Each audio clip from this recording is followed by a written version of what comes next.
예, 화요일 뉴스 탑10은 바로 여기부터입니다. 오늘 오전 10시부터 윤석열 대통령 탄핵 심판 7번째 변론기일이 진행이 되고 있습니다. 헌법재판소가 지정한 윤 대통령 변론기일, 이제 이틀 뒤면 모레 한 번 남았습니다. 이 변론기일이. 만약에 변론기일을 헌법재판소가 추가로 더 잡지 않으면 이대로 탄핵 심리는 끝이 납니다. 그런데 막판 논란은 이겁니다. 윤 대통령 측은 원님 재판까지 거론하면서 강하게 반발하고 있는데 검찰이 조사한 조서에 대한 증거 채택 너무 엄하게 보는 추세인데도 불구하고 검찰이 이걸 무비판적으로 증거를 쓰고 있다. 윤석열 대통령이 직접 나섰습니다. 헌법재판소법 제40조 제1항은 현재까지 개정된 바도 없고 이러한 선례의 기준은 개정 형사소송법이 시행된 이후에도 행정안전부 장관 이상민 탄핵, 검사 안동환 탄핵 등에서 일관되게 적용되어 왔습니다. 지난번에 홍장원이나 다른 관계자들 증인신문을 해봤습니다마는 기억나는 단어들을 말을 해줄 수가 있겠습니까, 여기서? 그걸 답변 드리기가 제한이 됩니다. 그러면 거기다가 위치 추적, 검거 지원 이런 식으로 적어놓는 게 맞지 않아요? 생각되는 대로 그냥 갈겨 쓴 부분이기 때문에 약간 다소 합리적이지 않게 적어놨던 부분 인정하겠습니다.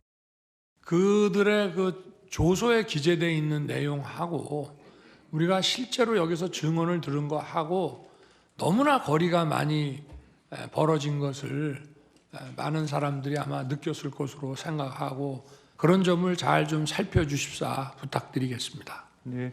평의 때 논의해 보겠습니다. 오늘 주요 장면의 첫 번째, 검찰총장 출신인 윤 대통령이 직접 나서서 이 얘기를 했습니다. 최인정 변호사님. 네. 이렇게 여러 기관들이 달려들어서 중구난방 조사했는데 검찰을 헌법재판소가 이렇게 탄핵 증거로 채택하는 윤 대통령이 직접 나서서 반발을 했어요. 원님 재판이 뭡니까? 자기 기준에 맞게 그냥 자기 생각대로 하는 판단 아니겠습니까? 근데 현대 재판은 증거에 의해서 객관적인 사실관계를 확인해야 되는데 헌법재판소 법정에서 했던 증언과 검찰, 경찰 그리고 공수처에 했던 증언이 짬뽕이 돼가지고 뭐가 맞는지 모르는 이런 상황 속에서 과연 윤석열 대통령을 1650만 명의 당선을 시킨 대통령을 탄핵시키는 것이 맞느냐는 것이 근본적 목표 아닙니까? 예. 결국 검찰, 특히 검수완박에 따라서 검찰 조서의 증거 능력은 당사자가 부동의해버리면 휴지 조각에 불과합니다. 예. 그러면은 박근혜 전 대통령 때는 그래도 증거 능력이 인정됐지만 지금은 증거 능력에 관한 판단이 완전히 달라진 이런 상황 속에서 예. 민주당이 얘기했던 검수완박 취지에 따라서 증거 채택도 따라야 되는가? 헌법재판소도 결국 법에 따라야 되는 것이 아니냐 하는 근본적인 질문 아니겠습니까? 예. 그렇기 때문에 이 부분에 있어서 나오는 것이 결국 선 헌법재판이 아닌 선 형사재판 후 탄핵이 나오는 게 그거 아닙니까? 예. 헌법재판 결과하고 형사재판 결과가 달라지면 누가 책임집니까? 예. 그렇기 때문에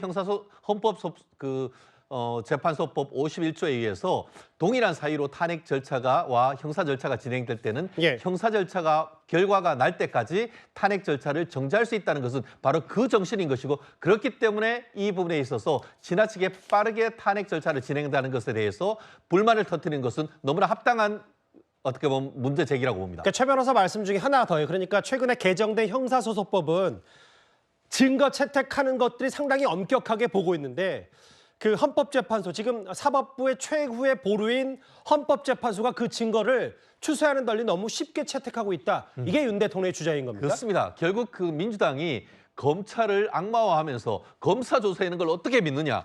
지난번에도 이화영 재판에서 이화영한테 회 사주고 소주 사주고 해외에 주고 받은 그 어떻게 보면 그 조서를 어떻게 믿느냐. 그렇게 하면서 증거 능력을 부정했기 때문에 그런 취지라고 한다고 하면은 헌법재판에서도 형사소송법을 준용한다고 하면은 그와 같은 법의 취지에 따라서 검찰 조서 증거 능력 채택하는 것은 엄하게 해야 한다는 그런 항변인 것이죠. 그 5년 전에 개정이 됐던 형사소송법 다시 한번 제가 볼게요. 윤 대통령이 오늘 직접 반발했기 때문에 피고인이 동의하지 않은 검찰 조서, 재판 증거를 쓸 수 없다. 다만 헌법재판소는 이건 형사재판과 다르고 2017년 박근혜 전 대통령 탄핵 때도 이걸 증거로 쓴 전례가 있다. 과거 사례가 있다. 다음 화면도 하나 볼까요? 이미 헌법재판소 측은 이거 재판부가 고려해서 결정할 거고 증거, 증인 신빙성 문제는 재판 사항이라고 분명히 어제 얘기했는데 일단 그 김진욱 대변인 오늘 문영배 권한대행은 이걸 평의 때 그러니까 다른 재판관들과 함께 논의해보겠다 이렇게 얘기를 했어요.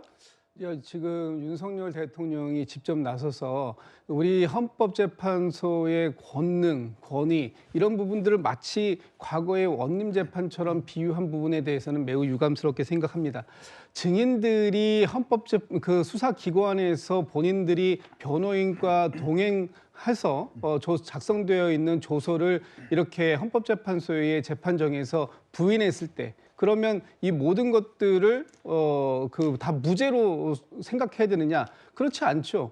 과거에도 사례가 있었던 것도 있겠지만 지금 이분들이 이 법정에 나와서 하고 있는 증언이 얼마나 신빙성을 갖고 있는지가 본인들이 작성한 그런 진술 조서만 가지고 하는 것이 아니라 지금 이 증거로 채택되어 있는 수사 기록들 중에는 수많은 사람들 이번 12.3 내란 사태와 관련되어 있다고 하는 수많은 사람들이 이 진술했던 참고인 조사를 받았던 아니면은 그 피의자 조사를 받았던 이런 분들이 했던 내용들이 다 기록이 되어 있는 겁니다. 예를 들어서 이번에 체포조로 활동했다고 하는 사람들 그 사람들의 이 어떤 SNS 대화방 이 대화 내용들 이런 모든 것들이 다 지금 증거로 여기서 지금 들어있기 때문에 이 부분이 단지 어떤 이 증인들이 나와서 재판정에서 말을 번복했다거나 아니면 진술을 거부했다라는 이유만으로 지금의 사실관계가 모든 것이 다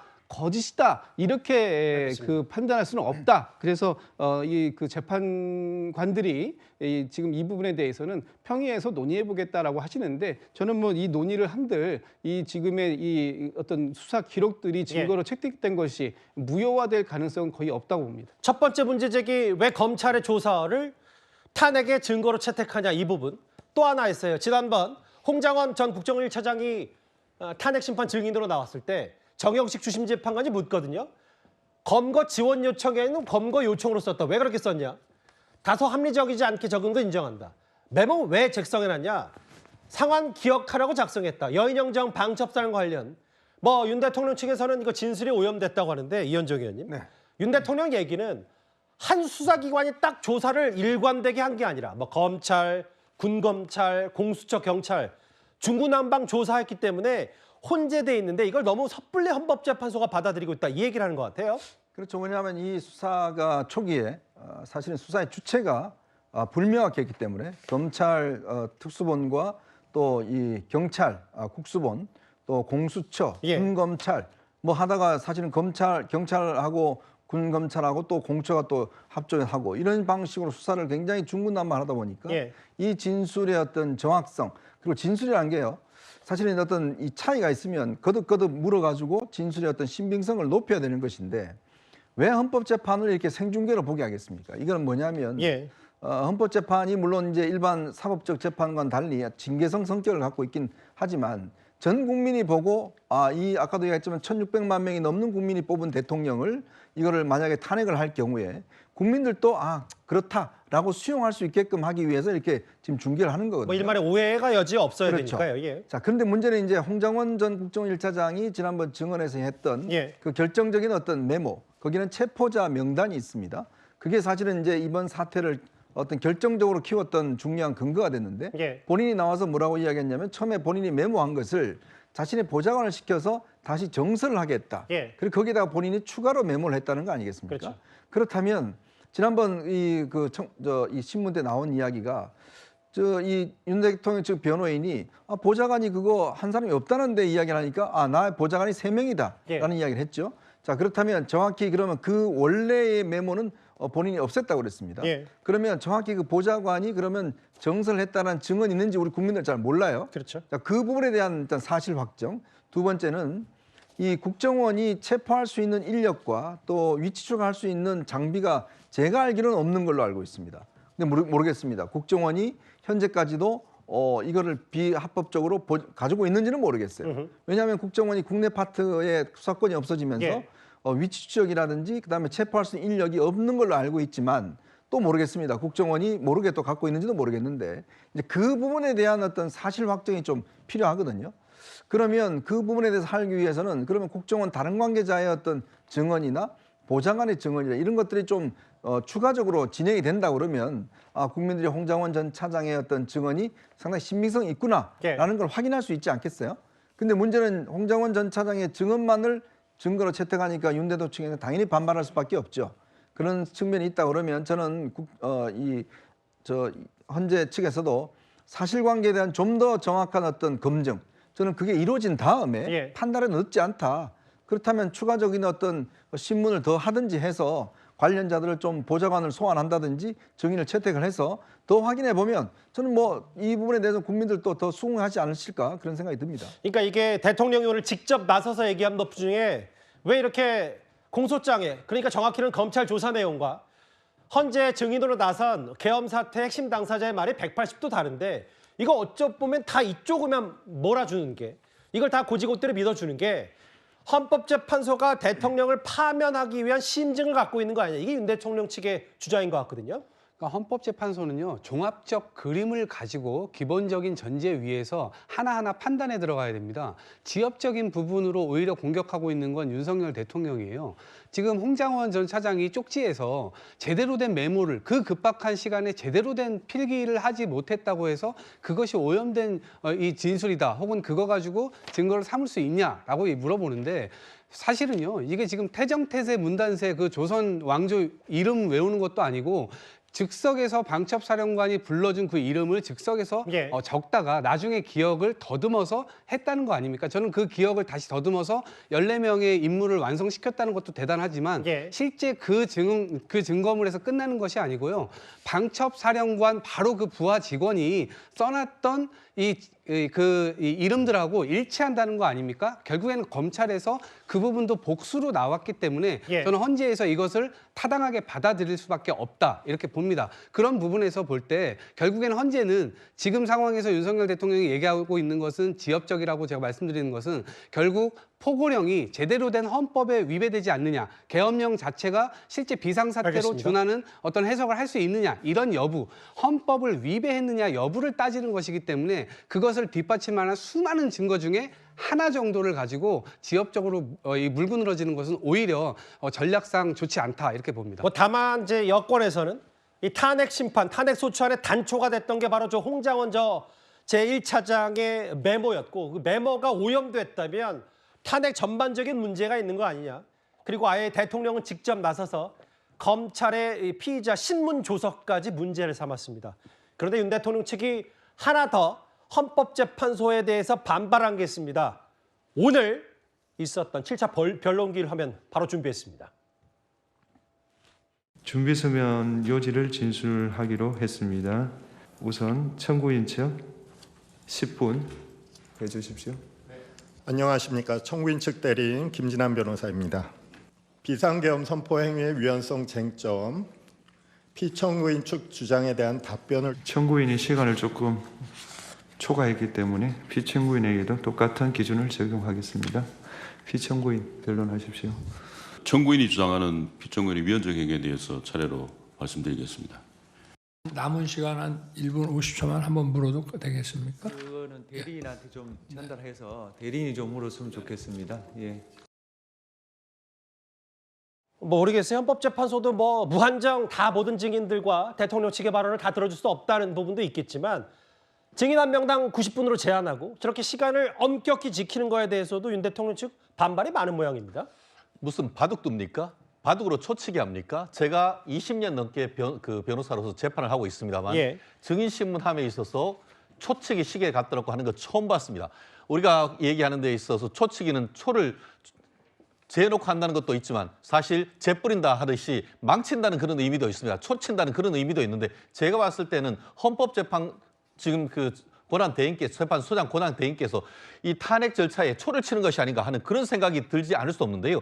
지금 그 헌법재판 권한 대행 같은 경우에는 양쪽 다 동일한 시간을 두기 때문에 뭐 아무 문제 없다고 하는데 생각을 해보십시오. 지금 그 탄핵 소추단 같은 경우에는 경찰, 검찰, 수사기관을 만 페이지를 냈습니다. 그거에 대해서 이제 반박을 하려고 하는데 저기는 우리 벌써 증거도 다 채택이 돼 있다고 얘기하는 상황 속에서 누구한테 더 많은 변론의 기회를 줘야 되는 겁니까?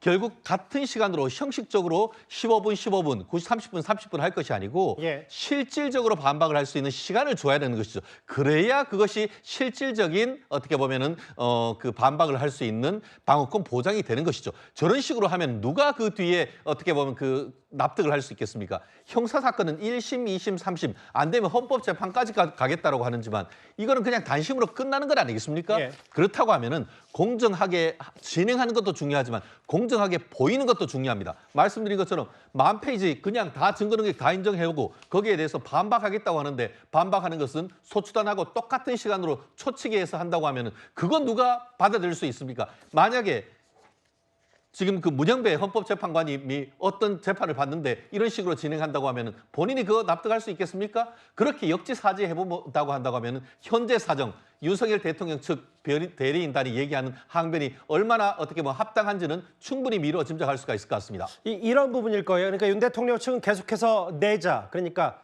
졸속 심리 이렇게 비판하고 있는데 1시간 반으로 증인당 신문 제안하고 증인도 한 번씩 몰아놓은 거 아니냐. 특히 반대 신문상을 하루 전에 제출하면서 이거 짬짬이 담합 아니냐라는 표현까지 써서 근데 졸속 심리 얘기할 때 다음 화면을 잠깐 볼게요. 그 김진욱 대변인 예고된 게 모레 목요일밖에 없어요. 만약에 정말 이번 주에 추가 기일을 지정하지 않으면 뭐 대통령 측에서 증인을 더 요구해도 근데 이렇게 속도전을 낼 필요가 있냐라는 지적에 대해서 어떻게 받아들이세요? 지금 그 국민들께서 자칫 오해를 하실 수 있는데 예. 헌법재판소의 지금 모든 지금 이 재판 운영 과정은 문영배 그 권한대행이 혼자서 독자적으로 정리하는 것이 아닙니다. 지금 8분의 헌법재판관들이 계시잖아요. 예. 그 8분들이 모두 모여서 평의를 통해서 이 헌법재판을 지금 어떻게 진행해 나갈 것인지 과연 증인들을 몇 명을 더 추가로 할 것인지 예. 또 변론인을 며칠을 더 할 것인지 그리고 좀 전에 말씀하셨던 것처럼 이 시간을 얼마를 배정할 것인지 하는 부분이 다 헌법재판관들 모두가 모인 평의에서 결정된 사안입니다. 이 헌법재판관 8분 중에 지금 진보 쪽이라고 성향을 평가받는 분이 단 3분밖에 안 계시고 예. 나머지 5분이 중도 내지는 보수를 평가받는 분들 아니에요? 그런 분들까지도 지금 뭐 5대3, 4대4 얘기는 좀 많습니다. 이진숙 방통위원장 건도 있기 뭐 때문에 그렇기도 말씀하십시오. 하지만 예. 어쨌든 그분들이 평의를 통해서 이렇게 진행을 해 나갑시다라고 합의된 사안들을 가지고 진행하고 있는 사안이라면 이 부분에 대해서 그렇게 전 불공정이다라고 얘기할 수 있는 게 있을까? 마치 지금 윤석열 대통령 측에서 그 변론을 통해서 무한정 변론을 늘리고 증인들을 무한정 늘려서 이 변론 기일을 늘려내려고 하는 그런 모습처럼 보이는 건 아닌가. 예. 오히려 짧은 시간이 정해져 있다면 그 정해진 시간 동안 핵심 사안을 물어서 알겠습니다. 예. 하면 될 것이고요. 그리고 진짜 마지막으로 말씀드리면 예. 지금 윤석열 대통령과 이 증인으로 참석한 사람들이 앞으로 있을 이 형사 재판에서 무한정으로 이 부분에 대해서 다룰 수 있는 시간적 여유도 있다. 너무 헌법재판소에서 모든 걸 다 말씀하시려고 안 하셔도 된다. 이런 말씀드립니다. 다만 이제 대통령 측에서 내려오냐 안 내려오냐 문제이기 중차대한 문제이기 때문에 형사재판과는 좀 더 달리 볼 측면도 있고 이현정 의원님 네. 이런 부분 같아요. 지금 하루에 4명 증인 신문 지난주부터는 이제 종일 신문으로 바뀌어서 애초에는 야당도 이거 대통령 측이 침대 축구하는 거 아니냐라고 했는데 국회 측이나 야당에서 별다른 헌법재판소와 이 속도전에서 별말이 없을 정도로 빠르다. 이게 언론사 단전단수 지시 의혹, 사전 모의 의혹, 전관이 이걸 하루에 다 한다. 오늘도 여권에서 좀 이 헌법재판소에 대한 비판 목소리가 많았던 모양이더라고요. 그러니까 저희도 이 뉴스를 다루면서 이게 소화하기가 꽤 어렵습니다. 하루에만도 여러 가지 이슈가 지금 제기가 되고 있고 공방이 벌어지고 있기 때문에 이거를 정말 정리해서 국민들에게 알려드리기도 꽤 버거울 정도로 이 헌법 심판이 굉장히 다양한 내용들이 지금 심층적으로 지금 다뤄야 되는데 문제는 시간적인 이 제약이 있다 보니까 그렇게 좀 다루고 있지 못해요. 헌법재판은 일반 재판과는 좀 다르다고 합니다. 물론 이게 하나의 정치적인 어떤 재판의 성격도 갖고 있는데 그냥 많은 국민들이 보시면서 이런 생각을 하실 것 같아요. 아니 이재명 대표 재판은 공직선거법 같은 경우는 2년 2개월씩이나 하고 2주에 한 번씩 하고 그것도 증인이 안 나오면 또 연기해 주고 그렇게 오랫동안 하게 하는데 왜 대통령의 이 탄핵 심판은 이렇게 빨리 하는가? 이거에 대한 물론 뭐 두 성격은 전혀 다릅니다만은 많은 국민들께서 어떤 형평성에 대한 문제를 제기하시지 않겠습니까? 예. 자, 어떤 사람에게는 야당의 대표에게는 무한정 본인이 재판하고 끌 수 있는 자격. 예전에 뭐 조국 전 장관도 마찬가지입니다. 조국 의원도 마찬가지입니다. 뭐 한 재판을 뭐 2년, 3년 하지 않습니까? 증인들 다 신청하고 연기도 하고 하는데 물론 헌법재판이라는 거는 좀 이게 정책 재판에 빨리 하긴 합니다만은 예. 그러나 국민들이 보시기에는 그러면 대통령직에서 내려오게 하는 중요한 재판이라고 그러면 충분히 시간 그리고 또 국민들이 보시기에 수용 가능한 왜냐하면 헌법재판은 이 재판도 중요하지만 국민들이 보시기에 아 그래 국민들도 수용한다 이런 어떤 걸 가지는 저는 그 정무적인 판단도 중요하다고 보거든요. 예. 그렇다면 헌법재판소가 지금 4월 18일이라는 이제 문영배 재판관, 이미선 재판관의 어떤 임기를 놓고서 예. 빨리 진행한 것으로 보여지긴 하지만 그러나 최소한 이 신문 자체는 국민들의 충분한 시간을 확보해 주는 게 필요하지 않겠는가. 더군다나 이게 초를 갖다 놓고 이게 재한다는 것 자체는 제가 볼 때는 이건 좀 넌센스가 아닌가 생각이 들어요. 그러니까 이제 이렇게 되면 추가 기일 안 잡으면 다음 주에 최종 변론 나오고 이러면 3월 초나 중순에 대통령 탄핵 인용이냐 기각의 여부가 결정되는데 이 부분에 대한 속도전이 만약에 그렇다면 대통령 측은 증거 하나하나부터 좀 따져 물을 것 같고